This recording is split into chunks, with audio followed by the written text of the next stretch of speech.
Bulletin में आगे बढ़ेंगे और आपको शहर कायद से अपडेट करेंगे। हमारे नुमाइंदा खुसूसी बाबर अली की रिपोर्ट के मुताबिक Karachi union of journalist workers की जानिब से 19 मार्च बरोज बुध रात को लियाकत ऑडिटोरियम लाइब्रेरी में महफिल समा का इनेकाद किया जा रहा है।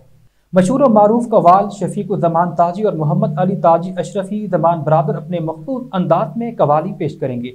तकरीब में गवर्नर सिंध कामरान टेसोरी, MQM पाकिस्तान के डॉक्टर फारूक सत्तार, वज़ीर आज़म Pakistan youth coordinator Fahad Shafiq, chairman Muhajir Qaumi movement Afaq Ahmed, सरबराह सुन्नी तहरीक पाकिस्तान इंजीनियर सरवत इजाज कादरी, पाकिस्तान मुस्लिम लीग फंक्शनल के सीनियर रहनुमा पीर यासिर साईं, ऑल कराची ताजिर इत्तेहाद के सदर Atiq Mir, Haji Muzaffar Ali, high court bar association के सदर सरफराज मैतलो, कराची बार एसोसिएशन के सदर आमिर वड़ाइच, पाकिस्तान पीपल्स पार्टी के सीनियर रहनुमा कादिर खान मंदूखेल और दीगर सियासी मजहबी समाजी रहनुमा शरीक होंगे।